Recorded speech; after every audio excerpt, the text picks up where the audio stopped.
ಪ್ರೀತಿಯ ವಿದ್ಯಾರ್ಥಿಗಳೇ, ಎಲ್ರಿಗೂ ಶುಭೋದಯ. ಎಲ್ಲರೂ ಕ್ಷೇಮವಾಗಿದ್ದೀರಾ ಅಂತ ಅಂದ್ಕೊಳ್ತೀನಿ. ಬಹಳ ದಿನ ಆಯಿತು ನಿಮಗೆ ಕ್ಲಾಸಸ್ಸನ್ನು ತಗೊಂಡು. ಆರೋಗ್ಯ ಸರಿ ಇಲ್ಲದ ಕಾರಣ ಸ್ವಲ್ಪ ದಿನ ನಿಮಗೆ ಕ್ಲಾಸಸ್ಸನ್ನು ತೊಗೊಂಡಿರಲಿಲ್ಲ. ಅದಕ್ಕೋಸ್ಕರ ನಿಮ್ಮ ರಮೇಶ್ ಸರ್ ಅವರು ನಿಮಗೆ ಕ್ಲಾಸಸ್ಸನ್ನು ಕಂಟಿನ್ಯೂ ಮಾಡ್ತಾಯಿದ್ರು. ಮತ್ತು ಈಗ ನಾವು ತರಗತಿಗೆ ಹಿಂತಿರುಗಬೇಕಾಗಿದೆ.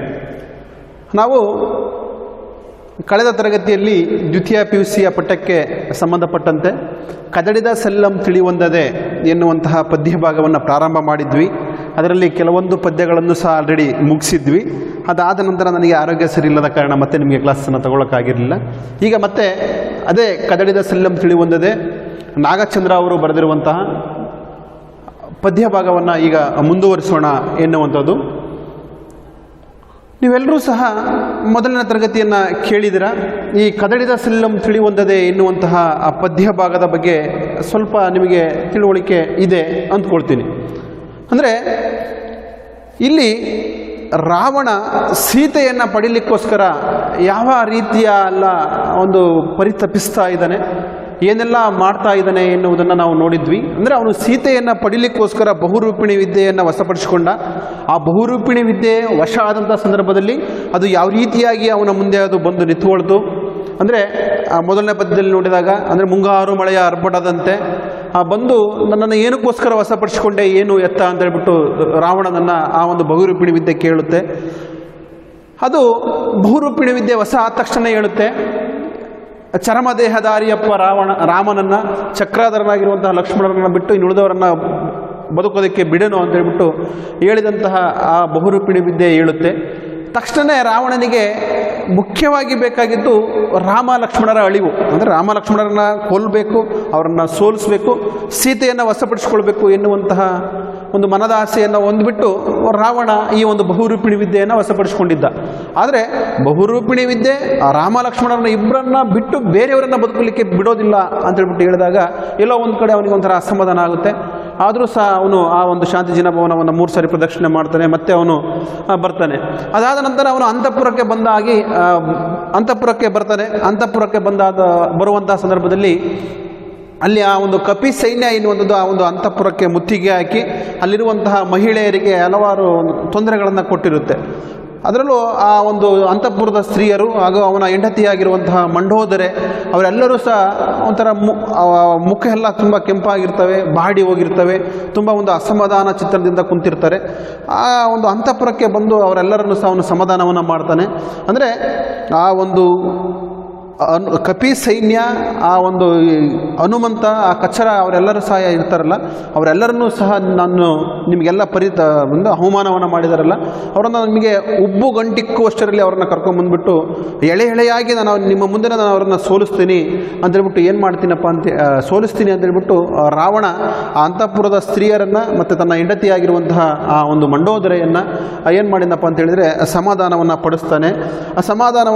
ಪಡಿಸ್ತಾನೆ ಎನ್ನುವಂಥರ ಮಟ್ಟಿಗೆ ಇಲ್ಲಿಗೆ ಪದ್ಯ ಆಗಿತ್ತು ಎನ್ನುವಂಥದ್ದು. ಈಗ ಮುಂದೆ ಆ ಒಂದು ಬಹುರೂಪಿಣಿ ವಿದ್ಯೆಯನ್ನು ವಶಪಡಿಸಿಕೊಂಡಂತಹ ರಾವಣ ಯಾವ ರೀತಿಯಾಗೆಲ್ಲ ಆ ಒಂದು ಸೀತೆಯ ಜೊತೆ ಮಾತಾಡ್ತಾ ಹೋಗ್ತಾನೆ, ಹಾಗೂ ತನ್ನಲ್ಲಿ ಯಾವ ರೀತಿಯಾಗಿರುವಂತಹ ಒಂದು ಅಹಂಕಾರವನ್ನು ಪಡ್ಕೊಳ್ತಾನೆ ರಾವಣ ಎನ್ನುವಂತಹ ಮಾತನ್ನು ಮುಂದೆ ಕವಿ ಹೇಳ್ತಾ ಹೋಗ್ತಾನೆ ಎನ್ನುವಂಥದ್ದು. ಅಂದರೆ ನಾವು ಕೊನೆಯ ಪದ್ಯವನ್ನು ನಾವು ನೋಡಿದಾಗ, ಅಂದರೆ ಅಂತೆ ಆಕೆ ಬೆರೆಸು ಸಮಸ್ತ ಅಂತಃಪುರಮಂ ನೋಡಿ ನಿಮಗಿನಿತು ಭಂಗಮಂ ಮಾಡಿದ ಅಂಗದಾದಿಗಳಂ ಭ್ರೂಭಂಗ ಮಾತ್ರದೊಳೆ ಸೆರೆಗೈದು ತಂದು ನಿಮ್ಮ ಮುಂದೆ ಬಹುಪ್ರಕಾರದಿ ಪರಿಭವಿಸಿದನೆಪ್ಪನೆಂದು ಸಂತೈಸಿ ಶಾಂತಿ ಜಿನಭವನದೋಳ್ ಮಹಾಪೂಜೆಯಂ ಮಾಡಿಸಿ ನಿರ್ವತೀತ ನಿಯಮ ಅಮೃತ ಆಹಾರಮನ್ನಾರೋಗಿಸಿ ತದನಂತರಂ ಬಹುರೂಪಿಣಿ ವಿದ್ಯಾ ಪ್ರಭಾವಂ ಪರೀಕ್ಷಿಸಿ ಪ್ರಮದ ಮುದಿತ ಹೃದಯನಾಗಿ. ಅಂದರೆ ನಾವು ಕೊನೆಯ ಪದ್ಯವನ್ನು ನಾವು ಇನ್ನೊಂದು ಸರಿ ನಾವು ಗಮನಿಸೋದಾದರೆ, ಅಂದರೆ ಯಾವಾಗ ಆ ಒಂದು ಕಪಿ ಸೈನ್ಯ ಆ ಒಂದು ಅಂತಃಪುರದ ಸ್ತ್ರೀಯರೆಲ್ಲರನ್ನೂ ಸಹ ಒಂದು ಅವಮಾನ ಮಾಡಿ ಹೋಗಿರ್ತಾರಲ್ಲ, ಅದಕ್ಕೆ ಅವನ ಹೆಂಡತಿಯನ್ನು ಒಳಗೊಂಡು ಆ ಒಂದು ಇಡೀ ಅಂತಃಪುರದ ಸ್ತ್ರೀಯರು, ಅಂದರೆ ರಾವಣನಿಗೆ ಒಲಿದು ಬಂದಂತಹ ಅಂತಃಪುರದ ಸ್ತ್ರೀಯರು ಯಾರಿದ್ರೋ ಅವರೆಲ್ಲರನ್ನೂ ಸಹ ಏನು ಮಾಡ್ತಾರಪ್ಪ ಅಂತ ಹೇಳಿದ್ರೆ, ನೋಡಿ ನಿಮಗೆ ಈ ರೀತಿಯಾಗಿ ಒಂದು ಅವಮಾನವನ್ನು ಮಾಡಿದಾರಲ್ಲ, ಅವರನ್ನು ಒಂದು ಉಬ್ಬು ಗಂಟಿಕ್ಕುವಷ್ಟರಲ್ಲಿ ಕ್ಷಣ ಮಾತ್ರದಲ್ಲಿ ನಾನು ಏನು ಮಾಡ್ತೀನಪ್ಪ ಅಂತೇಳಿ ಸೆರೆ ಹಿಡಿದು ತಗೊಂಬಂದ್ಬಿಟ್ಟು ನಿಮ್ಮ ಮುಂದೆ ಬಹುಪ್ರಕಾರ ಪ್ರಕಾರವಾಗಿ ಸುಮ್ಮನೆ ಒಂದು ಥರನಾಗಿ ನಾನು ಅವರನ್ನು ಸೋಲಿಸೋದಿಲ್ಲ, ವಿಧ ವಿಧವಾಗಿ ನಾನು ಅವರನ್ನು ಸೋಲಿಸ್ತೀನಿ ಅಂತೇಳ್ಬಿಟ್ಟು ಅವರನ್ನು ಸಂತೈಸಿ ಮತ್ತೆ ಆ ಒಂದು ಶಾಂತಿ ಜನಭವನದಲ್ಲಿ ಅವನು ಪೂಜೆಯನ್ನು ಮಾಡ್ತಾನೆ. ಪೂಜೆಯನ್ನು ಮಾಡಿ ಆ ನಿಯಮಗಳನ್ನು ಪ್ರಕಾರ ಅಲ್ಲಿರುವಂಥ ಅಮೃತ ಅಂದರೆ ಆ ಒಂದು ಮಹಾಪ್ರಸಾದವನ್ನೆಲ್ಲವನ್ನು ಸಹ ಅವನು ಊಟವನ್ನು ಮುಗಿಸಿ ನಂತರ ಆ ಒಂದು ಬಹುರೂಪಿಣಿ ವಿದ್ಯೆಯನ್ನು ವಶಪಡಿಸಿಕೊಂಡಿಲ್ಲ ಅದನ್ನು ಪರೀಕ್ಷಿಸ್ತೀನಿ ಅನ್ನುವಂತಹ ಇದರಿಂದ ಆ ಪ್ರಮೋದ ಮುದಿತ ಹೃದಯನಾಗಿ ಅಂದರೆ ಸಂತೋಷಭರಿತ, ಪ್ರಮೋದ ಅಂದರೆ ತುಂಬ ಸಂತೋಷಭರಿತವಾಗಿ ಆ ರಾವಣ ಮುಂದೆ ಬರ್ತಾ ಇದ್ದಾನೆ ಎನ್ನುವಂಥದ್ದು. ಇಲ್ಲಿ ತನಕ ನಾವು ಕೊನೆಯ ತರಗತಿಯಲ್ಲಿ ಆಗಿತ್ತು. ಮುಂದೆ ನೋಡಿ ಏನಾಗುತ್ತೆ ಎನ್ನುವಂಥದ್ದು. ಪದ್ಯವನ್ನು ನಾನು ಓದ್ತಾ ಇರಬೇಕಾದ್ರೆ ಟೆಕ್ಸ್ಟ್ ಬುಕ್ಕನ್ನು ಗಮನಿಸ್ತಾ ಇರಬೇಕು, ಪೆನ್ಸಿಲನ್ನು ಕೈಗೆ ಹಿಡ್ಕೊಂಡಿರಬೇಕು, ನಾನು ಹೇಳುವಂಥ ಪದಗಳ ಅರ್ಥವನ್ನು ಬರ್ಕೊಳ್ತಿರಬೇಕು, ಹೇಳುವಂಥ ವಿಚಾರಗಳನ್ನು ಅಂಡರ್ಲೈನ್ ಮಾಡ್ಕೊಳ್ತಾ ಇರಬೇಕು. ಸಾಧ್ಯ ಆದಷ್ಟು ನಾನು ಹೇಳ್ತಾ ಇರಬೇಕಾದ್ರೆ ಬರ್ಕೊಳ್ಳೋದಕ್ಕೂ ಸಹ ಪ್ರಯತ್ನವನ್ನು ಮಾಡಬೇಕು ಪ್ರೀತಿಯ ವಿದ್ಯಾರ್ಥಿಗಳೇ. ನೋಡಿ ಪದ್ಯವನ್ನು ಗಮನಿಸೋಣ. ಸಮಾಧಿಕರರ್ ಜಗತ್ರಯದೋಳ್ ಇನ್ನು ಎನಗೆ ಇನ್ನೋಳ್ ಎದುರುಚ್ಚುವರ್ ಆರ್ ಸಮರದೋಳ್ ಎಂದು ತನ್ನ ಭುಜದಂಡಮನ್ ಈಕ್ಷಿಸಿ ಜಾನಕಿ ಮುಖಾಬ್ಜಮಂ ಅವಲೋಕಿಸಲ್ ಕರಮೇ ಕಾತರನಾಗಿ ವಿಹಚ್ಚರಾಧಿಪಂ ಪ್ರಮದವನಕ್ಕೆ ಬಂದನ್ ಅರಲಂಬುಗಳಿಲ್ಲದ ಕಾಮನೆಂಬಿನಂ. ಪದ್ಯವನ್ನು ಇನ್ನೊಂದ್ಸರಿ ಓದ್ತೀನಿ, ಗಮನಿಸಿ. ಸಮಾಧಿಕರ್ ಆರ್ ಜಗತ್ರಯದೋಳ್ ಇನ್ನು ಎನಗೆ ಇದಿರುಚುವರ್ ಆರ್ ಸಮರದೋಳ್ ಎಂದು ತನ್ನ ಭುಜದಂಡಮಂ ಈಕ್ಷಿಸಿ ಜಾನಕಿ ಮುಖಾಬ್ಜಮಂ ಅವಲೋಕಿಸಲ್ ಕರಮೇ ಕಾತರನಾಗಿ ವಿಹಚ್ಚರಾಧಿಪಂ ಪ್ರಮದವನಕ್ಕೆ ಬಂದನ್ ಅರಲಂಬುಗಳಿಲ್ಲದ ಕಾಮ ನೆಂಬಿನಂ. ಅಂದರೆ ರಾವಣ ಆ ಅಂತಃಪುರದಲ್ಲಿ ಆ ಮಹಿಳೆಯರ ಆ ಒಂದು ಸ್ತ್ರೀಯರನ್ನು ತನ್ನ ಹೆಂಡತಿಯನ್ನು ಎಲ್ಲರನ್ನೂ ಸಹ ಸಮಾಧಾನವನ್ನು ಪಡಿಸಿದ.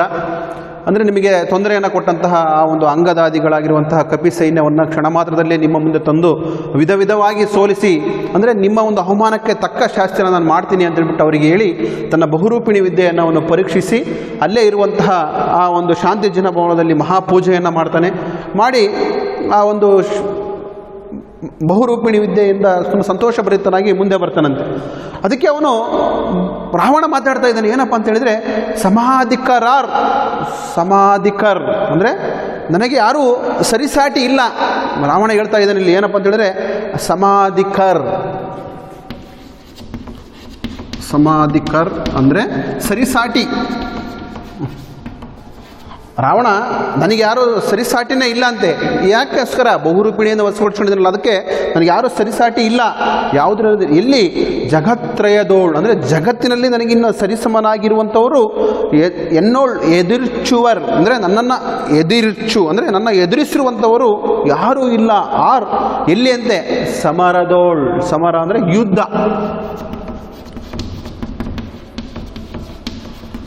ಅಂದರೆ ಜಗತ್ತಿನಲ್ಲಿ ನನಗೆ ಸರಿಸಮನಾಗಿ ನಿಲ್ಲುವಂಥವರು, ನನ್ನನ್ನು ಎದುರಿಸಿರುವಂಥವರು ಯಾರೂ ಇಲ್ಲ ಎನ್ನುವಂತಹ ಒಂದು ಅಹಂನಿಂದ ಆ ಒಂದು ರಾವಣ ಹೇಳ್ತಾ ಇದ್ದಾನೆ.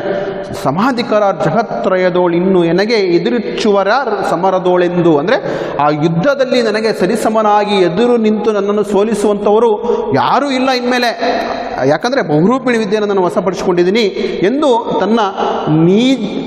ತನ್ನ ಭುಜದಂಡಮಂ ಈಕ್ಷಿಸಿ.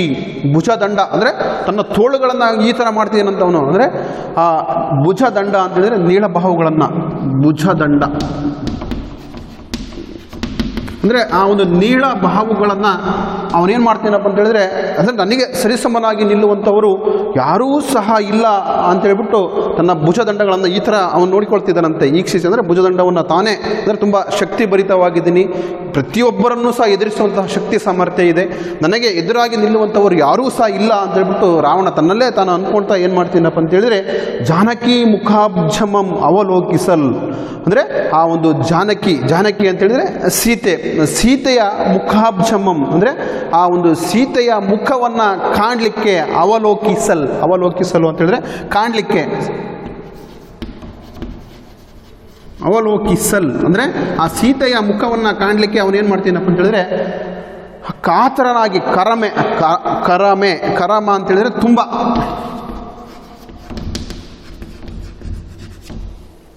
ಕಾತರ ತುಂಬ ಕವತರದಿಂದ ಬರ್ತಾ ಇದ್ದಾನೆ. ತವಕ ಅವಸರ, ತುಂಬ ಅವಸರದಿಂದ ಆ ಒಂದು ಸೀತೆಯನ್ನು ಕಾಣಲಿಕ್ಕೆ ವಿಹಚ್ಚರಾಧಿಪಂ ಅಂದರೆ ಆ ಒಂದು ವಿಹಚ್ಚರಾಧಿಪನಾಗಿರುವಂತಹ ಆ ಒಂದು ರಾವಣನು ಏನು ಮಾಡ್ತಾ ಇದ್ದಾನೆ ಅಂತ ಹೇಳಿದರೆ ಆ ಒಂದು ಸೀತೆಯನ್ನು ಕಾಣಲಿಕ್ಕೆ ತುಂಬ ಅವಸರದಿಂದ ಬರ್ತಾ ಇದ್ದಾನಂತೆ. ಇಲ್ಲಿಗೆ ಪ್ರಮದವನಕ್ಕೆ ಸೀತೆಯನ್ನು ಕಾಣಲಿಕ್ಕೆ ಆ ಅವಸರದಿಂದ ತುಂಬ ಅವಸರದಿಂದ ಬರ್ತಾ ಇದ್ದಾನೆ ರಾವಣ ಎನ್ನುವಂಥದ್ದು. ಯಾವ ರೀತಿಯಾಗಿ ಬರ್ತಾ ಇದ್ದಾನಂತೆ? ಬಂದನ್ ಅರಲಂಬುಗಳಿಲ್ಲದ ಕಾಮನಂತೆ. ಅರ ಅಂತೇಳಿದರೆ ಅರಲಂಬು, ಅಂಬು ಅಂತೇಳಿದರೆ ಹೂವು, ಪುಷ್ಪ ಅಥವಾ ಅರಲಂಬುಗಳಿಲ್ಲದ ಕಾಮನೆಂಬಂತೆ. ಅಂಬು, ಅರಲಂಬುಗಳಿಲ್ಲದ ಕಾಮನೆಂಬಂತೆ ಅಂದರೆ ಆ ಹೂವುಗಳ ಬಾಣವಿಲ್ಲದ ಆ ಕಾಮನೆಂಬಂತೆ. ಕಾಮ ಅಂತ ಹೇಳಿದ್ರೆ ಮನ್ಮಥ.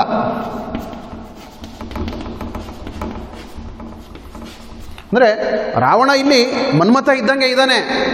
ರಾವಣ ಅಂದ್ರೆ ಮನ್ಮಥ ಅಂದರೆ ನೋಡಲಿಕ್ಕೆ ತುಂಬ ಸುಂದರವಾಗಿದ್ದಾನೆ.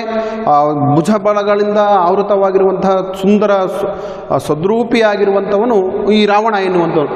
ಅಂತಹ ಆ ಒಂದು ಮನ್ಮಥನಂತೆ ಇರುವಂತಹ ರಾವಣನಿಗೆ ಏನಪ್ಪ ಅಂತ ಹೇಳಿದ್ರೆ ಹೂಬಾಣ ಮಾತ್ರ ಇಲ್ಲ ಅಷ್ಟೇ. ಹೂಬಾಣಗಳಿಲ್ಲದ ಅಂದರೆ ಹೂಬಾಣವನ್ನು ಬಿಟ್ಟು ಗದೆ ಮಾತ್ರ ಹಿಡ್ಕೊಂಡಿದ್ದಾನೆ ಅಷ್ಟೇ ರಾವಣ.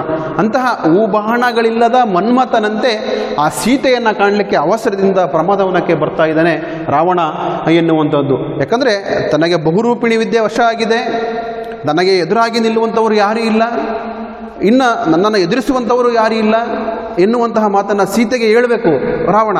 ಅದಕ್ಕೋಸ್ಕರ ಆ ಒಂದು ಹೂಬಾಣಗಳಿಲ್ಲದ ಮನ್ಮಥನಂತೆ ಆ ಒಂದು ರಾವಣ ಎನ್ನುವಂಥನು ತುಂಬ ಅವಸರದಿಂದ ಏನು ಮಾಡ್ತಿದ್ದಾನಪ್ಪ ಅಂತ ಹೇಳಿದ್ರೆ ಆ ಪ್ರಮಾದವನಕ್ಕೆ ಬರ್ತಾ ಇದ್ದಾನೆ ಸೀತೆಯನ್ನು ಕಾಣಲಿಕ್ಕೆ ಎನ್ನುವಂಥದ್ದು. ಇಷ್ಟು ಈ ಒಂದು ಪದ್ಯದ ಒಂದು ಭಾವಾರ್ಥ ಎನ್ನುವಂಥದ್ದು. ಇನ್ನೊಂದ್ಸರಿ ಈ ಒಂದು ಪದ್ಯವನ್ನು ನಾನು ಹೇಳೋದಾದರೆ, ರಾವಣ ಬಹುರೂಪಿಣಿ ವಿದ್ಯೆಯನ್ನು ವಶಪಡಿಸಿಕೊಂಡಾದ್ಮೇಲೆ ತನಗೆ ಯುದ್ಧದಲ್ಲಿ ಸರಿಸಮನಾಗಿ ನಿಲ್ಲುವಂಥವರು, ನನ್ನನ್ನು ಎದುರಿಸಿರುವಂಥವರು ಈ ಜಗತ್ತಿನಲ್ಲಿಯೇ ಯಾರೂ ಇಲ್ಲ ಅಂತ ಹೇಳ್ಬಿಟ್ಟು ಏನು ಮಾಡ್ತೀನಪ್ಪ ಅಂತ ಹೇಳಿದ್ರೆ ತನ್ನ ನೀಳವಾಗಿರುವಂತಹ ಬಾವುಗಳನ್ನು ತಾನೇ ಎಲ್ಲೋ ಒಂಥರ ಮದವೇರಿದಂತಹ ಆನೆಯ ರೀತಿಯಲ್ಲಿ ಆ ಒಂದು ನೀಲವಾಗಿರುವಂತಹ ಬಾವುಗಳನ್ನು ಪರೀಕ್ಷಿಸ್ತಿದ್ದಾನಂತೆ. ಅದರಲ್ಲೂ ಒಂಥರ ಗತ್ತಿನಿಂದ ನನ್ನನ್ನು ಎದುರಿಸುವಂಥವ್ರು ಯಾರೂ ಸಹ ಇಲ್ಲ ಈ ಒಂದು ಜಗತ್ತಿನಲ್ಲಿ, ಈ ಒಂದು ಯುದ್ಧದಲ್ಲಿ ಅಂತೇಳ್ಬಿಟ್ಟು ಮಾತಾಡ್ಕೊಳ್ತಾ ಈ ತಕ್ಷಣವೇ ಹೋಗಿ ಸೀತೆಯನ್ನು ಕಾಣಬೇಕು, ಸೀತೆಯನ್ನು ನೋಡಿ ಸೀತೆಯಲ್ಲಿಗೆ ಈ ಒಂದು ವಿಚಾರವನ್ನು ಹೇಳಬೇಕು ಅಂತ ಹೇಳ್ಬಿಟ್ಟು ತುಂಬ ಅವಸರದಿಂದ ಆ ಒಂದು ಪ್ರಮಾದವನಕ್ಕೆ ಬರ್ತಾ ಇದ್ದಾನೆ. ಅಂತಹ ಬರ್ತಾ ಇರುವಂತಹ ರಾವಣ ಯಾವ ರೀತಿಯಾಗಿ ಬರ್ತಾ ಇದ್ದಾನಪ್ಪ ಅಂತ ಹೇಳಿದ್ರೆ ಮನ್ಮಥನಂತೆ, ಹೂಬಾಣಗಳಿಲ್ಲದ ಮನ್ಮಥನಂತೆ. ಅಂದರೆ ಮನ್ಮಥ ಅಂತ ಹೇಳಿದ್ರೆ ಹೂಬಾಣಗಳಿಂದ ಆವೃತವಾಗಿರುವಂಥವನು ಮನ್ಮಥ ಅಂತ ಸ್ವರುದ್ರೂಪಿಯಾಗಿರುವಂಥವನು ಮನ್ಮಥ. ಆದರೆ ಇಲ್ಲಿ ಬರುವಂತಹ ರಾವಣ ಮನ್ಮಥನೇ, ಆದರೆ ಹೂಬಾಣ ಮಾತ್ರ ಇಲ್ಲ ಅಷ್ಟೇ ಎನ್ನುವಂತಹ ಮಾತನ್ನು ಕವಿ ಇಲ್ಲಿ ವರ್ಣಿಸ್ತಾ ಇದ್ದಾನೆ ಎನ್ನುವಂಥದ್ದು. ಮುಂದಿನ ಪದ್ಯಕ್ಕೆ ನಾವು ಹೋಗೋದಾದರೆ, ಹಂತು ಬೊಂಕನೆ ಬರ್ಪ ರಾವಣನ ಗಂಡಗಾಂಡಿಯಂ ಕೆಲದೊಳಿದ್ದ ಕಚರ ಕಾಂತೆಯರ್ ಸೀತಾದೇವಿಗೆ ತೋರ್ಪುದು. ರಾವಣ ತುಂಬ ಅವಸರದಿಂದ ಬರ್ತಾ ಇದ್ದಾನೆ ಎಲ್ಲಿಗೆ? ಪ್ರಮದವನಕ್ಕೆ. ಯಾಕೆ ಬರ್ತಾ ಇದ್ದಾನೆ? ಸೀತೆಯನ್ನು ನೋಡಲಿಕ್ಕೆ. ಸೀತೆಯನ್ನು ನೋಡಿ ಏನು ಮಾಡಬೇಕು? ತನಗೆ ಒಲಿದಿರುವಂತಹ ಬಹುರೂಪಿಣಿ ವಿದ್ಯೆಯನ್ನು ಬಗ್ಗೆ ಅವನಿಗೆ ಹೇಳಬೇಕು. ಅದಕ್ಕೋಸ್ಕರ ಅಂತೂ ಬೊಂಕನೆ ಅಂದರೆ ಒಮ್ಮೆಲೆ, ಅಂದರೆ ರಾಜ ಮಹಾರಾಜರು ಹಿಂದೆ ಅರಮನೆಗೆ ಬರ್ತಾ ಇದ್ದಾರೆ ಅಂತೇಳಿದ್ರೆ ಮುಂಚೆನೇ ಹೇಳ್ತಾ ಇದ್ರು, ರಾಜರು ಬರ್ತಾ ಇದ್ದಾರೆ ಅಂದರೆ ಅವರಿಗೆ ಬಹುಪರಾಕನ್ನು ಕೂಗಲಿಕ್ಕೆ, ಅವರಿಗೆ ಇನ್ನು ಬರಲಿ ವೆಲ್ಕಮ್ಮನ್ನು ಸ್ವಾಗತವನ್ನು ಕೋರಲಿಕ್ಕೆ ಯಾವುದೇ ಒಬ್ಬ ರಾಜ ಬರ್ತಾ ಇದ್ದಾನೆ, ತನ್ನ ಅರಮನೆಗೆ ಬರ್ತಾ ಇದ್ದಾನೆ ಅಂದ್ರೇ ಸಹ ಮುಂಚೆನೇ ಅಲ್ಲಿರುವಂತಹ ಸೇವಕರೆಲ್ಲರಿಗೂ ಸಹ ತಿಳಿಸಿ ಬರುವಂತಹದ್ದು ವಾಡಿಕೆ ಇಂದಿನ ಕಾಲದಲ್ಲಿತ್ತು.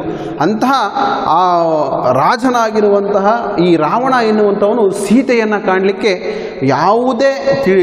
ಯಾವುದೇ ಒಂದು ವಿಚಾರವನ್ನು ತಿಳಿಸದೆ ಬೊಂಕನೆ ಬರ್ತಾ ಇದ್ದಾನಂತೆ. ಬೊಂಕನೆ ಅಂದರೆ ಒಮ್ಮೆಲೆ, ಅಂದರೆ ತಕ್ಷಣಕ್ಕೆ ಬರ್ತಾ ಇದ್ದಾನಂತೆ. ಬೊಂಕೆನೆ ಬರ್ಪ ಅಂದರೆ ಬರುತ್ತಿರುವಂತಹ, ಬರ್ಪ ಅಂದರೆ ಬರುತ್ತಿರುವಂತಹ.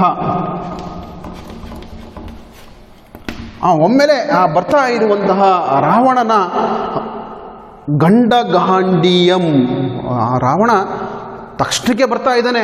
ಹೆಂಗೆ ಬರ್ತಾ ಇದ್ದಾನಪ್ಪ ಅಂತ ಹೇಳಿದ್ರೆ ಗಂಡಗಾಂಡೀಯಂ ಅಂದರೆ ಪೌರುಷದಿಂದ. ಅಂದರೆ ರಾವಣ ಏನೋ ಒಂಥರ ಈಗ ಇದರಿಂದ ಬರ್ತಾ ಇಲ್ಲ, ಸೀತೆಯನ್ನು ವಶಪಡಿಸ್ಕೊಳ್ಬೇಕು. ಯಾವುದರಿಂದ? ತನ್ನ ಪೌರುಷದಿಂದ, ತನ್ನ ಶಕ್ತಿಯಿಂದ ವಶಪಡಿಸ್ಕೊಳ್ಬೇಕು ಅಂತ ಹೇಳ್ಬಿಟ್ಟು ತನ್ನ ಗಂಡಗಾಂಡೀಯ ಅಂದರೆ ಪೌರುಷದ ಬೆಡಗು, ಗಂಡಗಾಂಡೀಯ ಅಂದರೆ ಪೌರುಷದ ಬೆಡಗು.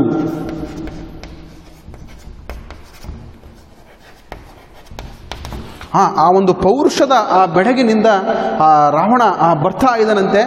ಅಂತಹ ಆ ಒಂದು ಪೌರುಷದ ಬೆಡಗುನೊಂದಿಗೆ ಬರ್ತಾ ಇರುವಂತಹ ರಾವಣನನ್ನು ಕೆಳದೋಳಿದ್ದ ಅಂದರೆ ಮುಂಚೆನೆ ಸೀತೆ ಎನ್ನುವಂಥವಳು ಮಹಾರಾಣಿ. ಅಂತಹ ಒಂದು ಸೀತೆ ಅಂತ ಹೇಳಿದ್ರೆ ಹಿಂದೆ ನಿಮಗೆಲ್ಲರಿಗೂ ಸಹ ಗೊತ್ತಿದೆ, ಒಬ್ಬ ರಾಜ ಆಗಿರ್ಬೋದು, ಒಬ್ಬ ಮಹಾರಾಣಿ ಆಗಿರ್ಬೋದು, ಅಕ್ಕಪಕ್ಕ ಇಬ್ಬರು ಸಹ ಸತಿಯರನ್ನು ನಿಂತ್ಕೊಂಡ್ಬಿಟ್ಟು ಅವರನ್ನು ಇದು ಮಾಡ್ತಾ ಇರ್ತಾರೆ. ಹಾಗೆ ಆ ಸೀತೆಯ ಅಕ್ಕಪಕ್ಕ ಇರುವಂತಹ ಅಂದರೆ ಕೆಳದೊಳಿದ್ದ ಸೀತೆಯ ಅಕ್ಕಪಕ್ಕ ಇರುವಂತಹ ಕಚರ ಕಾಂತೆಯರ್ ಸೀತಾದೇವಿಗೆ ತೋರ್ಪುದು. ಅಂದರೆ ರಾವಣ ಆ ಒಂದು ಪ್ರಮದವನಕ್ಕೆ ಬರುತ್ತಿರುವಂತಹ ದೃಶ್ಯವನ್ನು ಆ ಸೀತೆಗೆ ಯಾರು ತೋರಿಸಿರಪ್ಪ ಅಂತ ಹೇಳಿದ್ರೆ ಅವರ ಅಕ್ಕಪಕ್ಕ ಕೆಳದೊಳಿದ್ದ ಅಂದರೆ ಅಕ್ಕಪಕ್ಕದಲ್ಲಿ ಇರುವಂತಹ ಆ ಒಂದು ಅಕ್ಕಪಕ್ಕದಲ್ಲಿರುವಂತಹ ಮಹಿಳೆಯರು ಸೀತೆಗೆ ತೋರಿಸಿದ್ರಂತೆ. ನೋಡಿರಿ, ರಾವಣ ಬರ್ತಾ ಇದ್ದಾನೆ. ಕಚ್ಚರ ಕಾಂತೆಹರ್, ಅಂಡರ್ಲೈನ್ ಮಾಡ್ಕೊಳ್ಳಿ ಆ ಪದವನ್ನು, ಇದು 1 ಅಂಕದ ಪ್ರಶ್ನೆಗೆ ಬರುತ್ತೆ ನೋಡಿ. ಆ ಒಂದು ಕಚ್ಚರ ಕಾಂತೆಹರ್ ಆ ಒಂದು ಗಂಡಗಾಂಡಿಯ ಪೌರುಷದ ಬೆಡಗಿನೊಂದಿಗೆ ಬರುತ್ತಿರುವಂತಹ ರಾವಣನ ರೂಪವನ್ನು ಹೇಳ್ತಾ ಇದ್ದರಂತೆ, ಸೀತಾದೇವಿಗೆ ತೋರಿಸ್ತಾ ಇದ್ದಾರೆ. ರಾವಣ ನಿಮ್ಮ ಕಡೆಗೆ ಬರ್ತಾ ಇದ್ದಾನೆ ಎನ್ನುವಂತಹ ವಿಚಾರವನ್ನು ಸೀತಾದೇವಿಗೆ ಆ ಒಂದು ಕಚರ ಕಾಂತೆಯರು ತೋರಿಸಿದರು ಎನ್ನುವಂಥದ್ದು. ಹಾಗೆ ಮುಂದಿನ ಪದ್ಯವನ್ನು ನಾವು ನೋಡೋಣ. ರಾವಣ ಆ ಒಂದು ಪ್ರಮೋದವನಕ್ಕೆ ಬರ್ತಾ ಇದ್ದಾನೆ. ಆ ಬರುತ್ತಿರುವ ದೃಶ್ಯವನ್ನು ಸೀತಾದೇವಿಗೆ ಕಚರ ಕಾಂತೆಯರು ತೋರಿಸಿದರು. ನೆಕ್ಸ್ಟ್ ಏನಾಗುತ್ತೆ ನೋಡೋಣ. ಮುಂದಿನ ಪದ್ಯವನ್ನು ಗಮನಿಸಿ. ರಾವಣನ ರೂಪು ಸೀತಾದೇವಿಗೆ ತೃಣಕಲ್ಪಮಾಯಿತು, ಪತಿಭಕ್ತಿಯೋಳ್ ಇರಿ ವನಿತೆಯ ತೆರದಿಂ ಸದ್ಭಾವನೆಗಳನ್ನೊಳಗೊಂಡ ಪುಣ್ಯವತಿಯರ್ ಸತಿಯರ್. ನೋಡಿ ಹೆಂಗೆ ಹೇಳ್ತಾ ಇದ್ದಾನೆ ಪದ್ಯವನ್ನು. ರಾವಣ ಬೊಂಕನೆ ಬರ್ತಾ ಇದ್ದಾನೆ, ಗಂಡಗಾಂಡೀಯ ಪೌರುಷದ ಬೆಳಗಿನೊಂದಿಗೆ ಬರ್ತಾ ಇದ್ದಾನೆ ಪ್ರಮದವನಕ್ಕೆ ಸೀತೆಯನ್ನು ನೋಡಲಿಕ್ಕೆ. ಆ ಸೀತೆಯನ್ನು ನೋಡಲಿಕ್ಕೆ ಬರುತ್ತಿರುವಂತಹ ಒಂದು ಗಂಡಗಾಂಡಿಯ ಪೌರುಷದ ಬೆಡಗನ್ನು ಕಚ್ಚರ ಕಾಂತೆಯರು ಸೀತೆಗೆ ತೋರಿಸಿದ್ರಂತೆ. ಅಂದರೆ ರಾವಣನ ಬಗ್ಗೆ ನಾವು ವರ್ಣನೆ ಮಾಡಲಿಕ್ಕೆ ಅವಶ್ಯಕತೆ ಇಲ್ಲ. ಯಾಕಂದರೆ ರಾವಣ ಎನ್ನುವಂಥವನು ತುಂಬ ಸೌಂದರ್ಯದಿಂದ ಕೂಡಿರುವಂಥವನು, ನೋಡಲಿಕ್ಕೆ ತುಂಬ ಸುಂದರವಾಗಿರುವಂಥವನು. ನೋಡಿದಂತಹ ಯಾವುದೇ ಒಬ್ಬ ಮಹಿಳೆ ಅವನಿಗೆ ಒಲಿದು ಬರಬೇಕು, ಆ ರೀತಿಯಾಗಿ ಅವನ ಒಂದು ಸೌಂದರ್ಯ ಇತ್ತು ಎನ್ನುವಂಥದ್ದು. ಅದಕ್ಕೋಸ್ಕರನೇ ಅಂತಃಪುರದ ಸ್ತ್ರೀಯರು ರಾವಣನಿಗೆ ಒಲಿದು ಬಂದಿದ್ದರು ಎನ್ನುವಂಥದ್ದು ನಾವು ಇಂದಿನ ಪದ್ಯಗಳಲ್ಲಿ ತಿಳ್ಕೊಂಡಿದ್ವಿ. ಆದರೆ ಇಲ್ಲಿ ಅದೇ ರಾವಣನ ಸೌಂದರ್ಯ, ಅದೇ ರಾವಣನ ರೂಪ ಸೀತಾದೇವಿಗೆ ಏನಾಯ್ತಪ್ಪ ಅಂತೇಳಿದ್ರೆ, ರಾವಣನ ರೂಪು, ರಾವಣನ ಸೌಂದರ್ಯ ಸೀತಾದೇವಿಗೆ ತೃಣಕಲ್ಪಮಾಯಿತು. ತೃಣ ಅಂತೇಳಿದ್ರೆ ಹುಲ್ಲು ಕಡ್ಡಿ.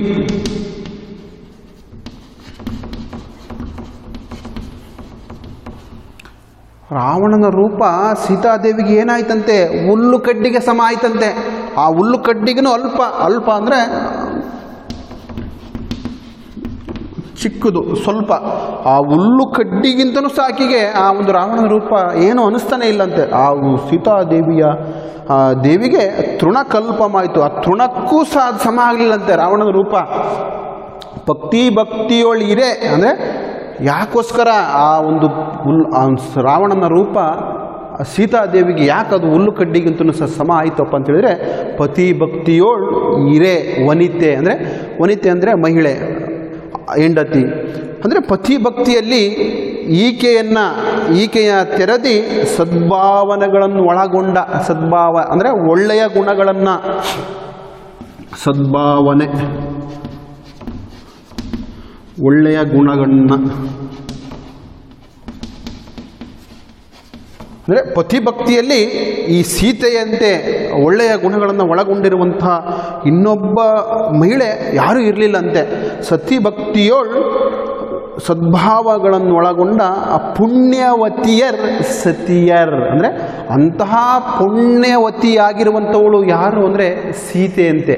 ಅದಕ್ಕೋಸ್ಕರನೇ ಆ ರಾಮನ ಮೇಲೆ ಇರುವಂತಹ ಪತಿಭಕ್ತಿ, ರಾಮನ ಮೇಲೆ ಇರುವಂತಹ ನಿಷ್ಠೆ, ರಾಮನ ಮೇಲೆ ಇರುವಂತಹ ಪ್ರೀತಿ, ಇದೆಲ್ಲದೂ ಸಹ ಸೀತೆಗೆ ಆ ರಾವಣನ ರೂಪವನ್ನು ಹುಲ್ಲು ಕಡ್ಡಿಗಿಂತನೂ ಸಹ ಆ ಕಡಿಮೆಗೆ ಹೋಲಿಸ್ತಾ ಹೋಯಿತು ಎನ್ನುವಂಥದ್ದು. ಅಂದರೆ ಈ ಪದ್ಯದಲ್ಲಿ ಏನಪ್ಪ ಅಂತ ಹೇಳಿದರೆ, ಅಂತಹ ಒಂದು ಗಂಡ ಗಾಂಡಿಯ ಪೌರುಷದ ಬೆಡಗಿನೊಂದಿಗೆ ಸೌಂದರ್ಯ ಭರಿತವಾಗಿರುವಂತಹ ರಾವಣ ಬರ್ತಾ ಇದ್ದಾನಲ್ಲ, ಅಂತಹ ರಾವಣನ ರೂಪು ಸೀತಾದೇವಿಗೆ ಏನಾಯ್ತಪ್ಪ ಅಂದರೆ ತೃಣಕ್ಕಿಂತನೂ ಸಹ ಅಲ್ಪ ಆಯ್ತಂತೆ.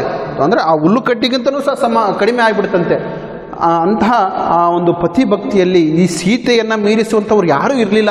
ಯಾಕಂದರೆ ಸೀತೆ ಆ ರಾಮನ ಮೇಲೆ ಆ ರೀತಿಯಾಗಿರುವಂತಹ ಒಂದು ಪತಿಭಕ್ತಿಯನ್ನು ಒಳಗೊಂಡಿದ್ದು, ಆ ರೀತಿಯಾಗಿರುವಂತಹ ಪ್ರೀತಿಯನ್ನು ಒಳಗೊಂಡಿದ್ಲು. ಆಕೆ ಪುಣ್ಯವತಿಯರ್ ಸತಿಯರ್, ಅಂದರೆ ಆ ರೀತಿಯಾಗಿ ಆ ಒಂದು ರಾಮನ ಮೇಲೆ ಪತಿಭಕ್ತಿ ಎನ್ನುವಂಥದ್ದು ಸೀತೆಗೆ ಇತ್ತು. ಅದಕ್ಕೋಸ್ಕರನೇ ಆ ಒಂದು ರಾವಣನ ರೂಪ ಆಕೆಗೆ ಒಂದು ಹುಲ್ಲು ಕಡ್ಡಿಗೂ ಸಹ ಸಮವಾಗಿ ಕಾಣ್ತಾ ಹೋಯಿತು ಎನ್ನುವಂಥದ್ದು. ಇಷ್ಟು ಈ ಒಂದು 4ನೇ ಪದ್ಯದ ಅರ್ಥ. ನೆಕ್ಸ್ಟ್ ಮುಂದಿನ ಆ ಪದ್ಯವನ್ನು ನಾವು ಗಮನಿಸೋದಾದರೆ, ಏನಂ ಕೇಳ್ದಪೇನೋ ರಘುಸೂನುವ ಲಕ್ಷ್ಮಣನ ಪೊಲ್ಲ ವಾರ್ತೆಯ ಇನ್ನಂ ಆದ ನಳಿನಾನನೆ ಬರ್ಪ ದಶಾನನಂ ಕಂಡು ತಾಳ್ದಿದಳ್ ತಳ್ಳಣಮಂ. ನೋಡಿ ಇನ್ನೊಂದ್ಸರಿ ಓದ್ತೀನಿ ಪದ್ಯವನ್ನು. ಏನಂ ಕೇಳ್ದಪೇನೋ ರಘುಸೂನುವ ಲಕ್ಷ್ಮಣನ ಪೊಲ್ಲ ವಾರ್ತೆಯ ನಿನ್ನೆನಗಾದಂ ನಳಿನಾನನೆ ಬರ್ಪ ದಶಾನನಂ ಕಂಡು ತಾಳ್ದಿದಳ್ ತಲ್ಲಣಮಂ. ಆ ರಾವಣ ಸೀತೆ ಕಡೆಗೆ ಬರ್ತಾ ಇದ್ದಾನೆ. ಆ ರಾವಣನ ರೂಪ, ಆ ರಾವಣನ ಸೌಂದರ್ಯ ಅದೆಲ್ಲದೂ ಸಹ ಸೀತೆಗೆ ಒಂಥರ ಹುಲ್ಲು ಕಡ್ಡಿಗಿಂತನೂ ಸಹ ಕಡಿಮೆ ಆಗಿ ಹೋಯಿತು. ಆದರೂ ಸಹ ಸೀತೆಗೆ ಎಲ್ಲೋ ಒಂದು ಕಡೆ ತಲ್ಲಣ ಭಯ ಕಾಣ್ತಾ ಇದೆ. ಏನಕ್ಕಂತ ಹೇಳ್ಬಿಟ್ಟು ಆ ಒಂದು ಈ ಪದ್ಯದಲ್ಲಿ ಕೇಳ್ತಾ ಇದ್ದಾನೆ. ಏನಂ ಕೇಳ್ದಪೇನೋ, ಏನು ಕೇಳ್ತೀನೋ ನಾನು, ಯಾಕಂದರೆ ರಾವಣ ಬರ್ತಾ ಇದ್ದಾನೆ ಅಂತ ಹೇಳಿದ್ರೆ ಸೀತೆ ಹತ್ರ ಮಾತಾಡ್ತಾನೆ. ಏನು ವಿಚಾರವನ್ನು ಅವನು ನನ್ನ ಹತ್ರ ಹೇಳ್ಬೋದು, ಏನು ಕೆಟ್ಟ ವಾರ್ತಾವನ್ನು ಹೇಳ್ಬೋದು, ಅದನ್ನೇ ಹೇಳ್ತಾ ಇದ್ದಾನೆ. ಏನಂ ಕೇಳ್ದಪೇನೋ ರಘುಸೂನುವ ಅಂತ ಹೇಳಿದ್ರೆ ರಘುಕುಲ ತಿಲಕನಾಗಿರುವಂತಹ ರಾಮ.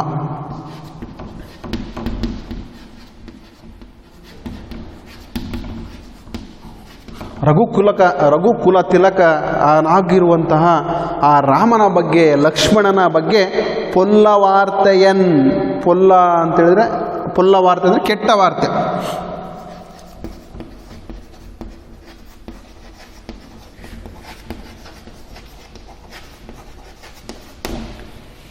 ಅಂದರೆ ರಾವಣ ಬರ್ತಾ ಇದ್ದಾನೆ, ಏನು ಕೇಳಿದೀನೋ, ಏನು ಕೆಟ್ಟ ವಿಚಾರವನ್ನು ಕೇಳ್ಬೋದು, ಯಾರ ಬಗ್ಗೆ? ರಾಮನ ಬಗ್ಗೆ, ಲಕ್ಷ್ಮಣನ ಬಗ್ಗೆ ಏನು ಕೆಟ್ಟ ವಿಚಾರವನ್ನು ಅವನು ನನ್ನ ಹತ್ರ ತಗೊಂಬಂದಿದ್ದಾನೋ ಅಂತೇಳ್ಬಿಟ್ಟು ನಳಿನಾನನೆ ನೋಡಿ ಇಲ್ಲಿ,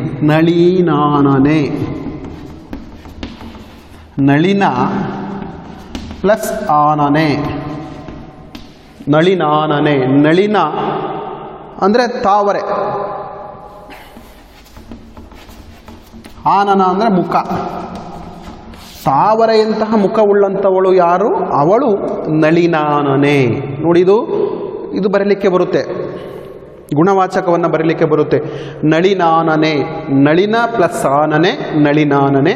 ನಳಿನ ಅಂದರೆ ತಾವರೆ, ಆನನ ಅಂದರೆ ಮುಖ. ತಾವರೆಯಂತಹ ಮುಖವುಳ್ಳಂಥವಳು ಯಾರೋ ಅವಳು ನಳಿನಾನನೆ, ಅದು ಸೀತೆ. ಅಂದರೆ ತಾವರೆಯಂತಹ ಮುಖವುಳ್ಳಂಥವಳಾಗಿರುವಂತಹ ಸೀತೆ ಆ ಒಂದು ಬರ್ತಾ ಇರುವಂತಹ ದಶಾನನನ್ನು ಕಂಡು ತಾಳ್ದಿದಳ್ ತಲ್ಲಣಮಂ. ಅಂದರೆ ಒಂಥರ ತಲ್ಲಣ, ಎಲ್ಲ ಒಂದು ಕಡೆ ನಡುಕ ಸ್ಟಾರ್ಟ್ ಆಗ್ತಾ ಇದೆ ಸೀತೆಗೆ, ಒಂಥರ ಭಯ ಸ್ಟಾರ್ಟ್ ಆಗ್ತಾ ಇದೆ ಸೀತೆಗೆ. ಏನು ಕೆಟ್ಟ ವಾರ್ತೆಯನ್ನು ಕೇಳ್ಬೋದು ನಾನು ನನ್ನ ಗಂಡನಾಗಿರುವಂಥ ರಾಮನ ಬಗ್ಗೆ, ಹಾಗೂ ತನ್ನ ಮೈದುನನಾಗಿರುವಂತಹ ಲಕ್ಷ್ಮಣನ ಬಗ್ಗೆ ಏನು ಒಂದು ಕೆಟ್ಟ ವಾರ್ತೆಯನ್ನು ನಾನು ಕೇಳ್ಬೋದೋ ಏನೋ ಅಂತೇಳ್ಬಿಟ್ಟು ಆ ನಳಿನಾನನೆ, ಆ ಬರ್ತಾ ಇರುವಂತಹ ಆ ಒಂದು ದಶಾನನಾಗಿರುವಂತಹ ಆ ರಾವಣನನ್ನು ಕಂಡು ಎಲ್ಲೋ ಒಂದು ಕಡೆ ಆ ತಲ್ಲಣವನ್ನು ತಾಳ್ತಾ ಇದ್ದಾಳೆ, ಭಯವನ್ನು ತಾಳ್ತಾ ಇದ್ದಾಳೆ, ತುಂಬ ಒಂಥರ ನಡುಕ್ತಾ ಇದ್ದಾಳೆ ಸೀತೆ ಎನ್ನುವಂಥವಳು ಆ ಬರುತ್ತಿರುವಂತಹ ರಾವಣವನ್ನು ನೋಡಿ ಎನ್ನುವಂಥದ್ದು. ಈ ಪದ್ಯ ಅರ್ಥ ಆಯ್ತಲ್ಲ? ಅಂದರೆ ಸೀತೆ ಬರ್ತಾ ಇರುವಂತಹ ರಾವಣವನ್ನು ನೋಡಿ ತನ್ನ ಮನಸ್ಸಲ್ಲಿ ಅಂದ್ಕೊಳ್ತಾ ಇದ್ದಾಳೆ, ಏನಮ್ಮ ಕೇಳಿದಪ್ಪೇನೋ, ಅಂದರೆ ಯಾವ ವಿಚಾರವನ್ನು ಕೇಳ್ಬೋದು ನಾನು ರಾವಣನಿಂದ, ಅದರಲ್ಲೂ ಈ ಒಂದು ರಘು ಸೂನುವ ಆ ರಾಮನ ಬಗ್ಗೆ, ಲಕ್ಷ್ಮಣನ ಬಗ್ಗೆ ಏನು ಕೆಟ್ಟ ವಾರ್ತೆಯನ್ನು ಹೇಳಲಿಕ್ಕೆ ಬರ್ತಾ ಇದ್ದಾನೋ ಏನೋ ಇವನು ಅಂತೇಳ್ಬಿಟ್ಟು ಆ ಒಂದು ನಳಿನಾನನೆ, ಆ ತಾವರೆಯಂತಹ ಮುಖವುಳ್ಳಂತಹ ಆ ಸೀತೆ ಎನ್ನುವಂಥವಳು ಏನು ಮಾಡ್ತಿದ್ದಾಳಪ್ಪ ಅಂತ ಹೇಳಿದರೆ, ಆ ಒಂದು ದಶಾನನನ್ನು ಅಂದರೆ ಆ ಒಂದು ರಾವಣನನ್ನು ಕಂಡು ಒಂಥರ ತಲ್ಲಣವನ್ನು ತಾಳ್ತಾ ಇದ್ದಾಳೆ, ಎಲ್ಲ ಒಂದು ಕಡೆ ಭಯವನ್ನು ತಾಳ್ತಾ ಇದ್ದಾಳೆ, ಆ ದುಃಖವನ್ನು ತಾಳ್ತಾ ಇದ್ದಾಳೆ ಎನ್ನುವಂಥದ್ದು. ಇಷ್ಟು ಈ ಒಂದು ಪದ್ಯ. ನೆಕ್ಸ್ಟ್ ಮುಂದಿನ ಪದ್ಯವನ್ನು ಗಮನಿಸೋಣ. ಅರ್ಥ ಆಗ್ತಿದೆ ಅಂದ್ಕೊಳ್ತಿದ್ದೀನಿ. ಇದು ಹಳೆಗನ್ನಡ ಆಗಿರೋದ್ರಿಂದ ತುಂಬ ಸರಳವಾಗಿದೆ, ಕಥೆಯ ರೂಪದಲ್ಲಿದೆ. ಕಥೆಯನ್ನು ಕಲಿತಾ ಹೋಗಿ, ನಾನು ಹೇಳಿದಂತಹ ಪದಗಳ ಅರ್ಥವನ್ನು ಬರ್ಕೊಳ್ತಾ ಹೋಗಿ ನಿಮಗೆ ಈಸಿ ಆಗುತ್ತೆ. ಇದೇನು ತುಂಬ ಅಂತಹ ಕ್ಲಿಷ್ಟಕರವಾಗಿರುವಂತಹ ಹಳೆಗನ್ನಡ ಏನಲ್ಲ, ಓದಲಿಕ್ಕೆ ಬರುತ್ತೆ, ಸರಳವಾದಂತಹ ಭಾಷೆಯಲ್ಲಿ ಬರೆದಿದ್ದಾನೆ ನಾಗಚಂದ್ರ ಎನ್ನುವಂಥದ್ದು. ನೋಡಿ, ಯಾವಾಗ ಆ ಒಂದು ಬರುತ್ತಿರುವಂತಹ ರಾವಣನನ್ನು ನೋಡಿ ಎಲ್ಲೋ ಒಂದು ಕಡೆ ಭಯದಿಂದ ತಲ್ಲಣವನ್ನು ತಾಳ್ತಾ ಇದ್ದಾಳೆ ಸೀತೆ ಎನ್ನುವಂಥವಳು. ಆದರೂ ಸಹ ಭಯ ಕಮ್ಮಿ ಆಗಲೇ ಇಲ್ಲ ಆಕೆಗೆ. ರಾವಣ ಬರ್ತಾ ಇದ್ದಾನೆ, ಬಂದ ಇರುವಂತಹ ರಾವಣ ನೋಡಿ ಏನು ಹೇಳ್ತಾ ಇದ್ದಾನಪ್ಪ ಅಂತ ಹೇಳಿದರೆ, ನೆಕ್ಸ್ಟ್ ಮುಂದೆ ವಚನ ಇದೆ ನೋಡಿ. ಅಂತೂ ತಳ್ಳಣಿಸುತ್ತಿದ್ದ ಮಾನಿನಿಯನೇ ಏಯ್ದೆನಂದು ದಶಾನನಂ ಇನಿತೆಂದಂ ಬಹುರೂಪಿಣಿಯವಿದ್ದೆ ಸಾಧ್ಯಮಾದುದು ಎನ್ನ ಅಸಾಧ್ಯವಪ್ಪ ಮರುಕ್ಕಮಿಲ್ಲ ನಿನ್ನ ನೆಚ್ಚಿನ ರಾಮನ ದೆಸೆಯಂ ಬಿಟ್ಟೆನಗೊಡಗೊಟ್ಟು ಸಾಮ್ರಾಜ್ಯ ಸುಖಮನು ಅನುಭವಿಸೇನೆ ಸೀತೆ ವಿಹೆಲ್ವೀಭೂತ ಚೀತೆಯಾಗಿ. ಬಂದಂತಹ ರಾವಣ ಸೀತೆ ತಲ್ಲಣಿಸ್ತಾ ಇದ್ದಾಳೆ, ಭಯಪಡ್ತಾ ಇದ್ದಾಳೆ ಅಂತ ಭಯಪಡುತ್ತಿರುವಂತಹ, ತಲ್ಲಣಗೊಳ್ಳುತ್ತಿರುವಂತಹ ಆ ಸೀತೆಯನ್ನು ಕುರಿತು ಹೇಳ್ತಾ ಇದ್ದಾನಂತೆ. ಅಂತೂ ತಲ್ಲಣಿಸುತ್ತಿದ್ದ, ಅಂತೂ ಆ ಒಂದು ಭಯ ಬೀಳುತ್ತಿರುವಂತಹ, ತಳಮಳಗೊಳ್ತಾ ಇರುವಂತಹ, ಆ ದುಃಖ ಪಡ್ತಾ ಇರುವಂತಹ ಸೀತೆ, ಮಾನಿನಿ. ಮಾನಿನಿ ಅಂತ ಹೇಳಿದ್ರೆ ಹೆಣ್ಣು.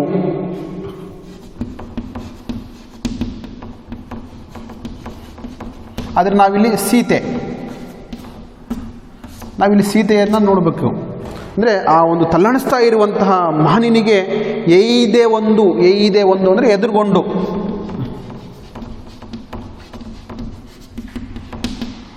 ಎದುರಾಗಿ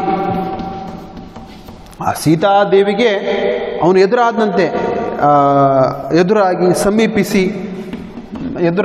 ಅಥವಾ ಸಮೀಪಿಸಿ ಆ ಸೀತಾದೇವಿಗೆ ಅವನು ಹತ್ತಿರ ಬಂದು ಆ ದಶಾನನ ಅಂದರೆ ರಾವಣ ಸೀತಾದೇವಿಗೆ ಆ ತಲ್ಲಣಿಸುತ್ತಿರುವಂತಹ ಸೀತಾದೇವಿಗೆ ಸಮೀಪಿಸಿ ಹತ್ತಿರ ಬಂದು ಎದುರಾಗಿ ದಶಾನನ ಇನಿತೆಂದಂ ಅಂದರೆ ಈ ರೀತಿಯಾಗಿ ಹೇಳಿದಂತೆ ಸೀತಾದೇವಿಗೆ. ಏನಂತ ಹೇಳಿದ್ನಪ್ಪ ಅಂತ ಹೇಳಿದರೆ, ಬಹುರೂಪಿಣಿ ಮಿದ್ದೆ ಸಾಧ್ಯಮಾದುದು. ಅಂದರೆ ಸೀತೆಗೆ ಹೇಳ್ತಾ ಇದ್ದಾನೆ, ಬಹುರೂಪಿಣಿ ವಿದ್ಯೆಯನ್ನು ನಾನು ವಶಪಡಿಸ್ಕೊಂಡ್ಬಿಟ್ಟಿದ್ದೀನಿ, ಇನ್ನು ನನಗೆ ಅಸಾಧ್ಯವಾದುದು ಯಾವುದೂ ಇಲ್ಲ.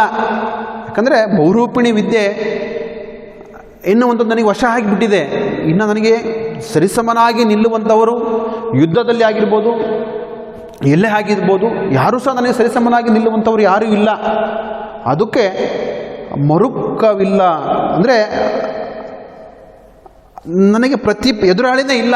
ಮರುಕವಿಲ್ಲ ಅಂದರೆ ಪ್ರತಿಪಕ್ಷದವರು ಯಾರೂ ಇಲ್ಲ, ಎದುರಾಗಿ ನಿಲ್ಲುವಂಥವ್ರು ಯಾರೂ ಇಲ್ಲ.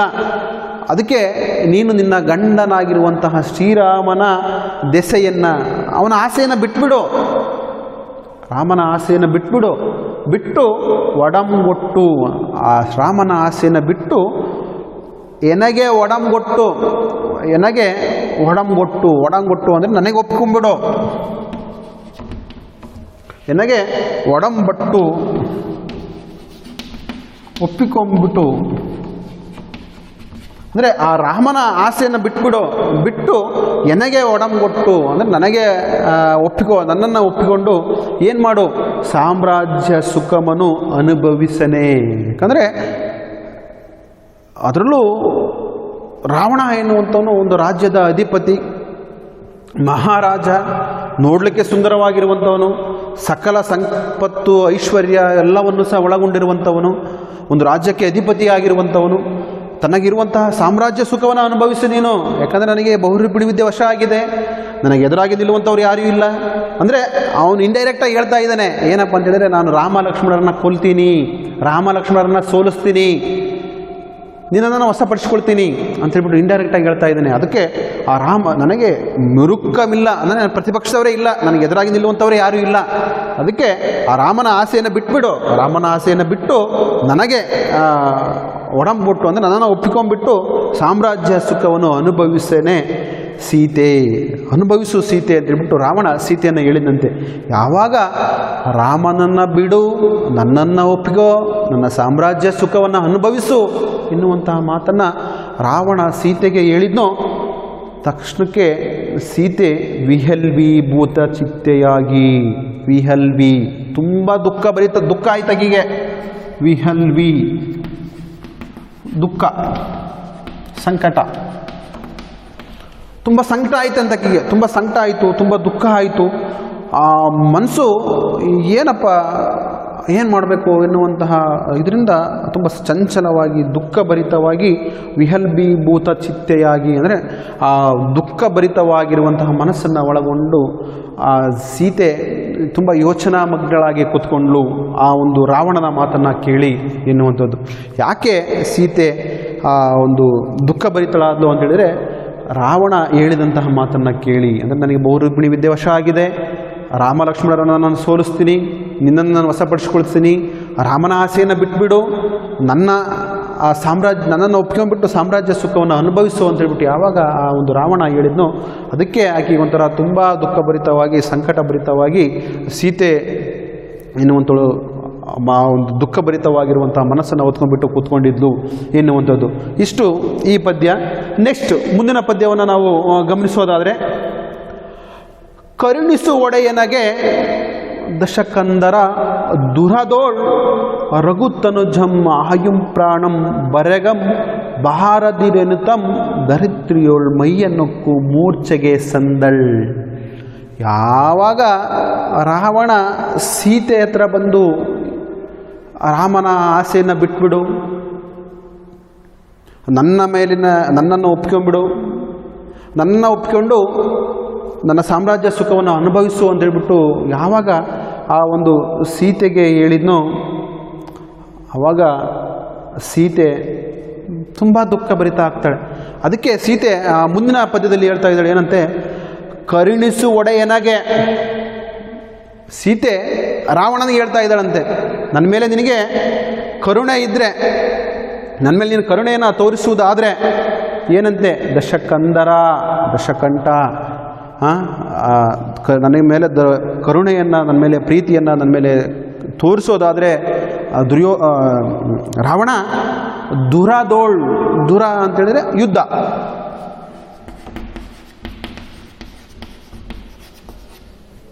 ದುರದೋಳ್ ರಘುತನುಜರಾಗಿರುವಂತಹ ರಾಮ ಲಕ್ಷ್ಮಣರ, ರಘುತನುಜ ಕುಲ ತಿಲಕರಾಗಿರುವಂತಹ ರಾಮ ಲಕ್ಷ್ಮಣರ ಆಯುಂ ಪ್ರಾಣಂ ಅಂತೇಳಿದರೆ ಆಯುಷ್ಯ ಮತ್ತು ಪ್ರಾಣಕ್ಕೆ, ರಾಮ ಲಕ್ಷ್ಮಣರ ಆಯುಷ್ಯ ಮತ್ತು ಪ್ರಾಣಕ್ಕೆ ಬರೆಗಂ ಅಂದರೆ ಕುತ್ತು,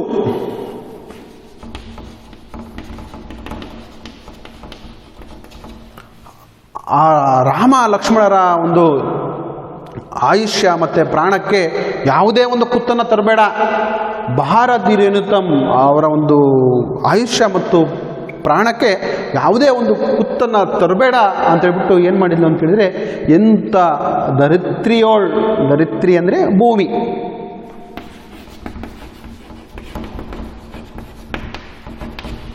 ಆ ಸೀತೆ ರಾಮನಿಗೆ ಹೇಳಿದಂತೆ, ರಾವಣನಿಗೆ ಹೇಳಿದಂತೆ, ನೋಡು ನಿನಗೆ ನನ್ನ ಮೇಲೆ ಏನಾದರೂ ಸ್ವಲ್ಪ ನನ್ನ ಮೇಲೆ ನಿನ್ನ ಕರುಣೆಯನ್ನು ತೋರಿಸೋದಾದರೆ ಆ ಒಂದು ರಘುತನುಜನಾಗಿರುವಂತಹ ರಾಮ ಲಕ್ಷ್ಮಣರ ಆಯುಷ್ಯ ಮತ್ತು ಪ್ರಾಣಕ್ಕೆ ಯಾವುದೇ ಒಂದು ಕುತ್ತನ್ನು ತರಬೇಡ ಅಂತೇಳ್ಬಿಟ್ಟು ಹೇಳಿ ಸೀತೆ ಧರಿತ್ರಿಯೋಳು ಅಂದರೆ ಭೂಮಿಯ ಮೇಲೆ ಮೈಯನ್ನೊಕ್ಕು ಅಂದರೆ ಮೈಯನ್ನು ಚೆಲ್ಲಿ ಮೂರ್ಛೆಗೆ ಸಂದಳ್ ಅಂದರೆ ಮಾತನ್ನು ಹೇಳಿ ಸೀತೆ ಮೂರ್ಛೆಗೆ ಹೋದಂತೆ.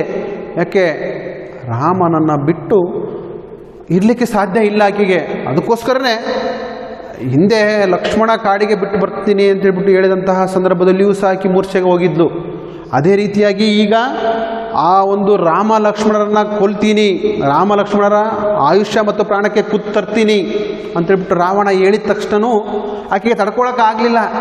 ಅದಕ್ಕೆ ಸೀತೆ ಏನು ಮಾಡಿದಂತೆ, ರಾವಣನಿಗೆ ಕೈ ಮುಗಿದು ಬೇಡಿದಂತೆ, ನೋಡಪ್ಪ ನಿನಗೆ ನನ್ನ ಮೇಲೆ ಏನಾದರೂ ಒಂದು ಕರುಣೆ ಅನ್ನೋದು ಇರೋದಾದರೆ, ನನ್ನ ಮೇಲೆ ಕರುಣೆಯನ್ನು ತೋರಿಸೋದಾದರೆ ಆ ಒಂದು ರಘುಕುಲ ತಿಲಕರಾಗಿರುವಂತಹ ರಾಮ ಲಕ್ಷ್ಮಣರ ಆಯುಷ್ಯ ಮತ್ತು ಪ್ರಾಣಕ್ಕೆ ಯಾವುದೇ ಒಂದು ಕುತ್ತನ್ನು ತರಬೇಡ ಅಂತೇಳ್ಬಿಟ್ಟು ಹೇಳಿ ಆ ಒಂದು ಸೀತೆ ಮೂರ್ಛೆಗೆ ಬಿದ್ಲು. ಆ ಒಂದು ನೆಲದ ಮೇಲೆ ಮೂರ್ಛೆಗೆ ಅಸಂದಳ್ ಮೈಯನ್ನೊಕ್ಕು ಅಂದರೆ ಭೂಮಿಯ ಮೇಲೆ ಅವಳು ಮೈಯನ್ನು ಚೆಲ್ಲಿ ಮೂರ್ಛೆಗೆ ಬಿದ್ಲು ಸೀತೆ ಎನ್ನುವಂಥದ್ದು. ಅಂದರೆ ಆಕೆಗೆ ಆ ಮಾತನ್ನು ತಡ್ಕೊಳಕ್ಕಾಗಲಿಲ್ಲ. ಅದಕ್ಕೆ ಆ ಒಂದು ಸೀತೆ ಆ ಒಂದು ರಾವಣನ ಮಾತನ್ನು ಕೇಳಿ ಆ ಒಂದು ಮೂರ್ಛೆಗೆ ಓದ್ಲು ಎನ್ನುವಂಥದ್ದು. ಇಷ್ಟು ಈ ಒಂದು ಪದ್ಯದ ಆ ಒಂದು ಅರ್ಥ ಎನ್ನುವಂಥದ್ದು. ನೋಡಿ, ಪದ್ಯ ಸಾಕ್ತಾನೆ ಇದೆ. ರಾವಣ ಬಹುರೂಪಿಣಿ ವಿದ್ಯೆಯನ್ನು ವಶಪಡಿಸಿಕೊಂಡಾದ್ಮೇಲೆ ಬಹುರೂಪಿಣಿ ವಿದ್ಯೆ ಯಾವ ರೀತಿಯಾಗಿ ವಶ ಆಯಿತು, ವಶ ಆದಮೇಲೆ ಬಹುರೂಪಿಣಿ ವಿದ್ಯೆ ಮತ್ತು ರಾವಣ ಯಾವ ರೀತಿಯಾಗಿ ಮಾತಾಡಿಕೊಂಡ್ರು.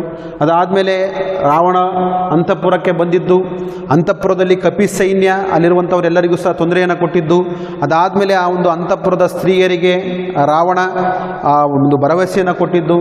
ಅದಾದಮೇಲೆ ರಾವಣ ತನಗೆ ಒಲಿದಿರುವಂತಹ ಬಹುರೂಪಿಣಿ ವಿದ್ಯೆಯಿಂದ ಸಂತೋಷಭರಿತನಾಗಿ ಈ ಜಗತ್ತಿನಲ್ಲಿ ಯಾರೂ ಸಹ ನನಗೆ ಸರಿಸಾಟಿಯಾಗಿ ಇರುವಂಥವರಿಲ್ಲ, ನನಗೆ ಎದುರಾಗಿ ನಿಲ್ಲುವಂಥವರು ಯುದ್ಧದಲ್ಲಿ ಯಾರೂ ಸಹ ಇಲ್ಲ ಅಂತೇಳ್ಬಿಟ್ಟು ತನ್ನನ್ನು ತಾನು ಅವನು ಮಾತಾಡಿಕೊಳ್ಳುವಂಥದ್ದು. ಅದಾದಮೇಲೆ ಸೀತೆಯನ್ನು ನೋಡಲಿಕ್ಕೆ ಅವನು ಪ್ರಮೋದವನಕ್ಕೆ ಬರುವಂಥದ್ದು. ಆ ಬರ್ತಾ ಇರುವಂತಹ ವಿಚಾರವನ್ನು ಕಚರಕಾಂತೆಯರ ಅವನಿಗೆ ತೋರಿಸುವಂಥದ್ದು. ಬರ್ತಾ ಇರುವಂತಹ ಒಂದು ರಾವಣನ ಗಂಡಗಾಂಡೀಯ ಪೌರುಷದ ಬೆಡಗು ಸೀತಾದೇವಿಗೆ ಹುಲ್ಲು ಕಡ್ಡಿಗೂ ಅಂತಲೂ ಸಹ ಸಮನಾಗಿ ಕಾಣುವಂಥದ್ದು. ಇಂತಹ ಒಂದು ಸದ್ಭಾವನೆಗಳನ್ನು ಒಳಗೊಂಡಿರುವಂತಹ ಪತಿ ಭಕ್ತಿಯಲ್ಲಿ ಸೀತೆಯನ್ನು ಮೀರಿಸುವಂತಹ ಇನ್ನೊಬ್ಬ ಸ್ತ್ರೀ ಭೂಮಿಯ ಮೇಲೇ ಇಲ್ಲ ಎನ್ನುವಂತಹ ಮಾತನ್ನು ಕವಿಯಲ್ಲಿ ಹೇಳ್ತಾ ಹೋಗ್ತಾನೆ.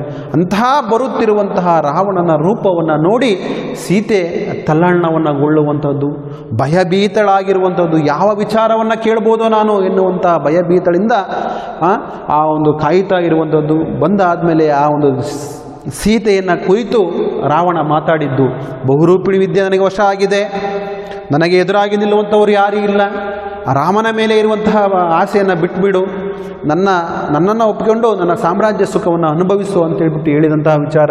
ಆ ಮಾತನ್ನು ಕೇಳಿ ಸೀತೆ ನನ್ನ ಮೇಲೆ ಕರುಣೆ ಎನ್ನುವಂಥದ್ದಿದ್ದರೆ ಆ ಒಂದು ರಾಮ ಲಕ್ಷ್ಮಣರ ಆಯುಷ್ಯ ಮತ್ತು ಪ್ರಾಣಕ್ಕೆ ಯಾವುದೇ ಒಂದು ಕುತ್ತನ್ನು ತರಬೇಡ ಅಂತೇಳ್ಬಿಟ್ಟು ಹೇಳಿ ಮೂರ್ಛೆಗೆ ಬೀಳುವಂಥದ್ದು. ಇಷ್ಟು ಇಲ್ಲಿ ತನಕ ಸಹ ಕಥೆ ಓಡ್ತಾ ಇದೆ. ನೆಕ್ಸ್ಟ್ ಮುಂದಿನ ತರಗತಿಯಲ್ಲಿ ಮೂರ್ಛೆಯನ್ನು ಬಿದ್ದಂತಹ ಸಂದರ್ಭದಲ್ಲಿ ರಾವಣ ಸೀತೆಯ ಮೇಲೆ ಯಾವ ರೀತಿಯಾಗಿರುವಂತಹ ಒಂದು ಅಭಿಪ್ರಾಯವನ್ನು ವ್ಯಕ್ತಪಡಿಸ್ತಾನೆ. ನೆಕ್ಸ್ಟ್ ಮುಂದೆ ಕತೆ ಯಾವ ರೀತಿಯಾಗಿ ಓಡ್ತಾ ಇದೆ ಎನ್ನುವಂಥದ್ದನ್ನು ಮುಂದಿನ ತರಗತಿಯಲ್ಲಿ ನೋಡ್ತಾ ಹೋಗೋಣ. ಇಷ್ಟಕ್ಕೆ ಇರಲಿ. ಇನ್ನು 1ರಿಂದ 2 ಕ್ಲಾಸಲ್ಲಿ ಈ ಒಂದು ಪದ್ಯ ಮುಗಿಯುತ್ತೆ. ಆದಷ್ಟು ಸರಳವಾದ ರೀತಿಯಲ್ಲಿ ನಿಮಗೆ ಅರ್ಥ ಆಗಲಿ ಅಂತ ಹೇಳಿ ನಿಧಾನಕ್ಕೆ ಹೇಳ್ತಾ ಹೋಗ್ತಾ ಇದ್ದೀನಿ. ಕಥೆಯನ್ನು ಅರ್ಥ ಮಾಡ್ಕೊಳ್ಳಿ. ತುಂಬ ಇಂಪಾರ್ಟೆಂಟ್ ಆಗಿರುವಂತಹ ಪದ್ಯ ಭಾಗ ಇದು. ಇವತ್ತಿಗೆ ಇಷ್ಟಿರಲಿ. ಎಲ್ರಿಗೂ ಧನ್ಯವಾದಗಳು.